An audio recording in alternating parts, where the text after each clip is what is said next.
If you thought this would just be the hero path over and over, you'd be wrong.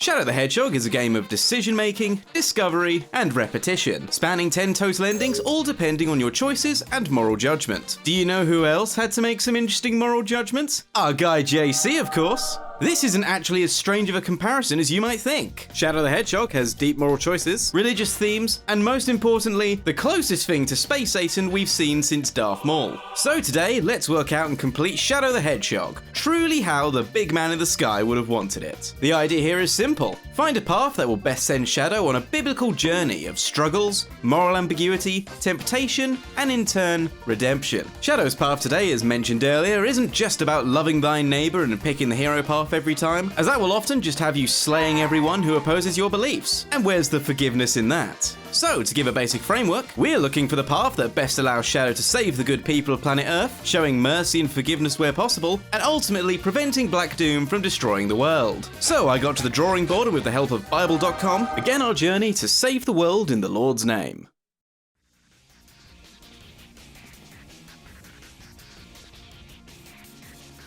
Level 1 Westopolis gives us 3 choices right off the bat. Turn the path of evil and eliminate all the gun soldiers, the neutral path where we ignore everything and head straight for the Chaos Emerald, or the hero path to destroy all the Black Arms creatures. This is one of those instances where the hero path truly is our idealistic choice here. It's going to set up the rest of our run nicely, but also make the most sense. Neutral path has us turning the other cheek and ignoring the destruction around us, and the evil path is, well, evil. Pulling up our good pal the Bible here, the New International Version, we'll look to Genesis 50:20, citing, "You intended to harm me, but God intended it for good to accomplish what is now being done, the saving of many lives." Which sounds to me like the perfect justification for vanquishing these invaders for the sake of salvation. Like an archangel defending the faithful, we protect everyone by defeating Black Doom's minions. As we can see, the gun soldiers here are incapable of defending themselves. Not for lack of trying, mind you. So here we are to deliver biblical deliverance of protection and prosperity. From a gameplay standpoint, it's just a standard run around the level and blast any Black Arms soldiers in sight. There's a fair amount of them, so just keep your eyes open, remember to go past the goal ring at the end, and you'll be good. With all enemies eradicated, we continue our journey to light the dark.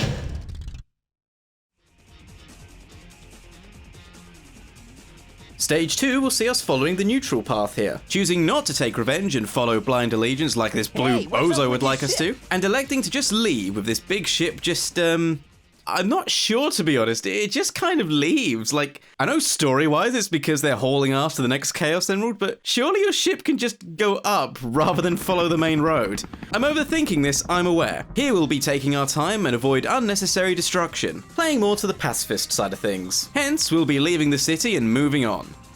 He's here for the ride, and I assure you now, he has nothing to do with this. Is this a slight parallel from Westopolis? Yes! Did you want this just to be constant hero missions? I didn't think so. Was it not Proverbs 20:22 advising us, "Do not say, I will repay evil with evil. Wait for the Lord, and he will deliver you." Now, I don't know about you, but I don't think Shadows want to go against the Holy Scriptures. So neither will we. So if you don't mind, we'll be moving on to level 3. Oh yeah, mini-bosses! I kind of forgot this one was here, but here's the Black Bull. Mario fans will be familiar by the name alone, but Shadow here is presented by Black Doom's big ugly flying slug. Having just made a rather risky joke, I don't think I'll chance another, so I'll let you comment yours below. Best one will get a shout out in the next video. Now you'd think I don't have a tie-in for eradicating this wormy wanker, but you'd be wrong! Boom! Samuel 1750.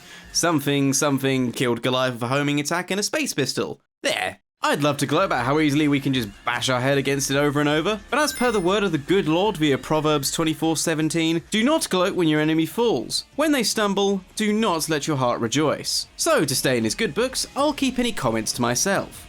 Slimy prick. Stage 3 sees Shadow's journey to Prison Island, previously seen as a luscious forest with the occasional exploding base, now desecrated with toxic sludge, weapons, and conflict everywhere. For this, we're going to switch up our holy attitude, electing to take out all the gun mechs here and follow the dark path this time around. These are mechs, not humans, so as far as not harming others side of things is concerned, it's fair game. Not to mention, Gun have abused their power to turn this once rich and brimming with life island into an almost entirely poisonous, oversized prison. This would be seen as righteous anger, in which you could argue destroying all the gun mechs here is cleansing the otherwise soiled land. Similar to when Christ flipped the table of moneylenders in the temple, casting out those abusing a position of trust and power. Food for thought and lead for this bot. It's another search and destroy mission, so without coming off as repetitive, we'll just... We're now just over halfway through our path here, and we sure have become enlightened. If you would like to support this channel and enlighten yourself to more Sonic-related content of varying quality, consider hitting like and subscribing to the channel. And while you're here, let me know anything you would do different or how you would create this path. This was a silly idea I had, scrolling past the 500th video of someone referencing a game manual over and over, so the more devoted of you may have a much more interesting perspective than mine. And bonus points if you can find the parallels with the Great Flood and Perfect Chaos. Some of you will know a thing or two. So with that, let's continue on.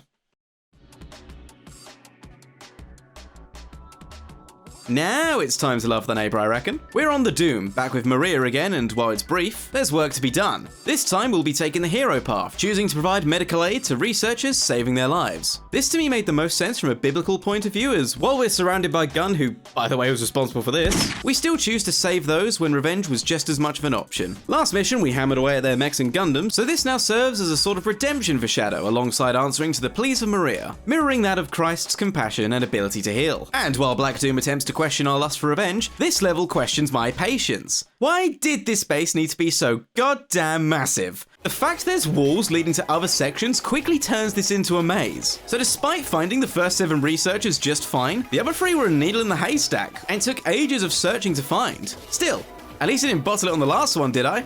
Oh wait, I did.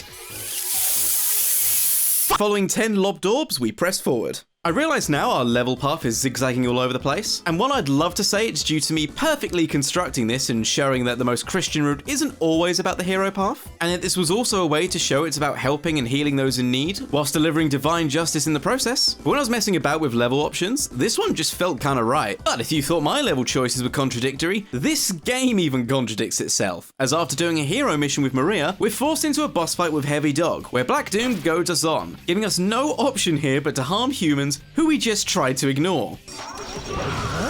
They were attacking me, so it's self-defense. But he, like all mini-bosses in this game, is nothing exciting, and a few rockets later, is gone. So with no real way to segue into level... Now is a good time to remember there is a plot to this game outside of my angelic ADHD trip. We're now at the Iron Jungle, and as you can see, we're surrounded by these shadow androids. Who made them? Eggman. One look at the stone tablets will explain that Holy Commandment number 2 will say this is a biggie on the sin scale. So I'm sorry, Eggman, that airship's got to go. Also, I just like Omega. He's cool. This cutscene is about the only interesting thing here. Otherwise, it's find a good gun and start blasting.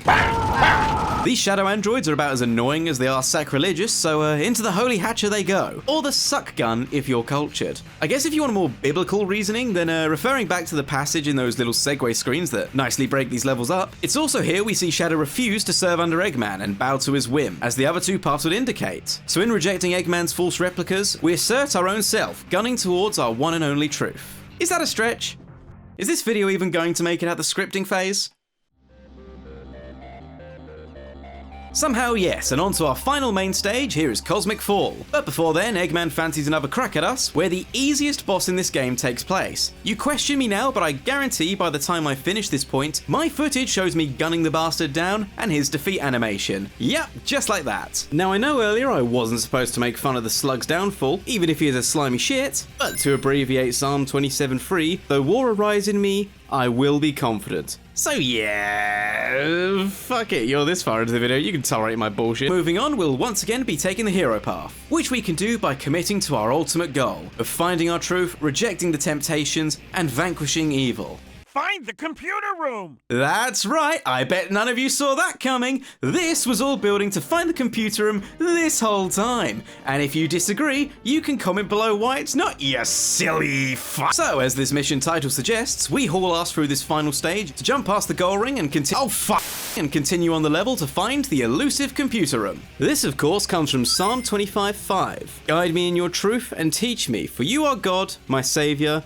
and my hope is you all day long. So in this instance, yes, I am comparing the computer room to that of God's guidance. This level can do one, by the way, like, some of this platforming is just annoying. I'm happy to admit here, it's likely a skill issue. My impatient ass was constantly trying to spin dash through everything. But even then, all the galactic plunges simply didn't matter, for our end goal was in sight, the big man himself.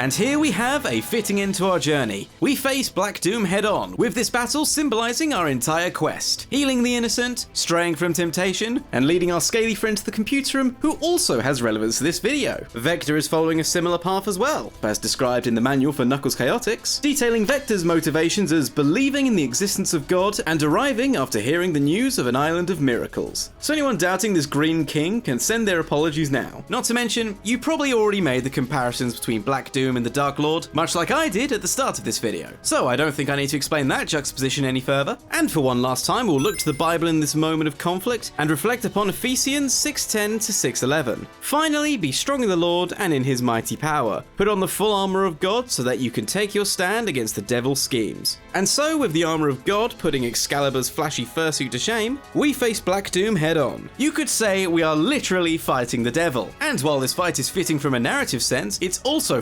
fucking boring. He spends most of his time in invincibility, and when he's not, it's the same two attacks. Shoot the blade, shoot the rocks. Shoot the blade, shoot the rocks. And while I don't help myself by showing me getting hit a lot here, I do now have a rocket launcher. So with a few benevolent bazookas, the power of Christ compels you. You traitor!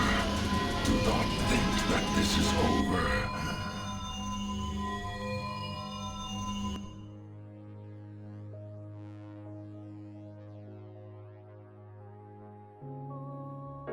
In conclusion, I've wasted your time here, haven't I? But truth be told, I was pretty surprised when seeing if anyone else had done this video idea before, and no one had done similar. Am I missing something, or do I truly come up with total shit? Either way, it's nice to know there's still plenty of obscene ideas to unleash upon the Sonic community. Also, it's fun to find the potential hidden meaning within things, and applying Bible quotes just seemed like a good one. And that, I would say, is today's lesson. If you look hard enough at something, there's always another meaning or interpretation. You just have to find and kill every alien you see. Oh, and this also counts towards another goal. I've now only got 325 more endings to go. And any of you that dare suggest a video around that can kiss my holier!